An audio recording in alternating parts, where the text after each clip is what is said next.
কৈলাসহর ভগবাননগর এলাকায় স্বামী ও শ্বশুর দ্বারা নির্যাতনের শিকার এক গৃহবধূ। ঘটনার বিবরণে জানা যায়, বিগত কয়েক বছর পূর্বে ভগবাননগর এলাকার বাসিন্দা আব্দুল সায়েদ নামে এক ব্যক্তি ফটিকরায় আসামবস্তি এলাকার বাসিন্দা মরিয়াম বেগম নামে এক যুবতীকে সামাজিকভাবে বিবাহ করে। বর্তমানে ওদের সংসারে দুটি সন্তান বর্তমান। অভিযোগ, প্রায় সময় স্বামী আব্দুল সায়েদ কারণে অকারণে তার স্ত্রীকে বেধড়কভাবে মারপিট চালায় বলে অভিযোগ। আজ সন্ধ্যাবেলা আব্দুল সায়েদের বাড়ির পাশে একটি জলাশয়ের মধ্যে কয়েকটি মেয়ে স্নান করছিল, আর তখন আব্দুল সায়েদ ওদেরকে ইটপাটকাল ছুড়ে কোনো কারণ ছাড়া আর তার প্রতিবাদ করে মরিয়াম বেগম তার স্বামীকে বলে, কেন তুমি ওদের উপর ইটপাটকেল ছড়ছো? অভিযোগ, এরপরেই নাকি স্বামী আব্দুল সায়েদ তার স্ত্রী মরিয়াম বেগমকে রীতিমতো মারমুখী হয়ে ওঠেন, মারতে থাকেন বেধড়কভাবে। এমনকি আব্দুল সায়েদের পিতা এসে বেধড়কভাবে মারপিট চালায় মরিয়াম বেগমের উপর, যার ফলে গুরুতরভাবে আহত হয় মরিয়াম বেগম। এমনকি একসময় জ্ঞান হারিয়ে ফেলে মরিয়াম বেগম। পরবর্তী সময় স্থানীয়রা ঘটনাটি প্রত্যক্ষ করতে পেরে ওদের মারের হাত থেকে রক্ষা করে মরিয়াম বেগমকে। পরবর্তীকালে মরিয়াম বেগমের এক বোন মরিয়াম বেগমের বাপের বাড়িতে খবর পাঠালে ওনারা দ্রুত ঘটনাস্থলে ছুটে এসে মরিয়াম বেগমকে চিকিৎসার জন্য কৈলাসহর RGM হাসপাতালে নিয়ে আসে।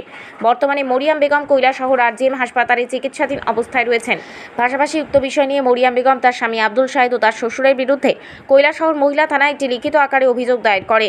উক্ত ঘটনাকে কেন্দ্র করে তীব্র চাঞ্চল্য ছড়িয়ে পড়েছে গোটা এলাকায়। কি হয়েছে বলছেন?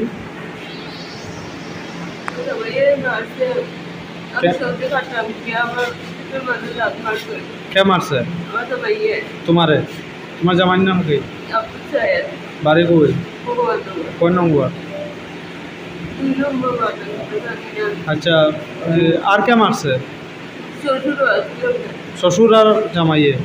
কি কারণে?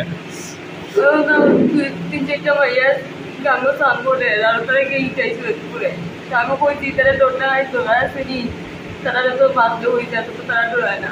কোথাও বাপুরে ওর বলতো আজকে কোন সময় হয়েছে ঘটনা? সন্ধ্যার আগে। তারপরে মারার পরে বরাবরে যাওয়ালো এগাড়ি জামাইছে আটাইতো, তারপর তার মা পিছিয়ে দিকে আমাদের সুন্দর হইয়া বাকি কে মারছে? সবাই। এরপরে তোমার কে উদ্ধার করছে এখান থেকে? ওখান থেকেও আমরা ওদিকে ঠিক যেটা হচ্ছে আবার বই না তারা নিয়ে আবার করছে। ফিট হয়ে গেছো?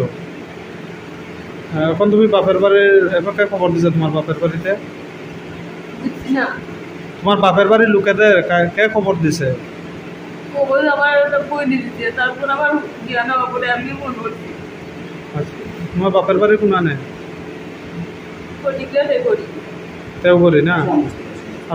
আসাম বস্তি। তোমার নাম কি? মরিয়ম বেগম। বয়স কত? 26। তোমার জামাইয়ের বয়স কত? কি করে? হ্যাঁ, 28। কি করে? এমনি যেটা হয়তো তেমন। বাচ্চা কয়টা? ছোট নি?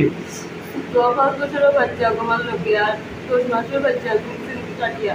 ছেলে না মেয়ে দুটোটা? ছেলে। আর ছোটটা? বড়টা ভাইয়া, ছোটটা ছেলে। এখন তুমি কিতা চাও? বর্তমানে কিতা চাও? আমি সুস্থ বিচার চাই। বিচার চাও?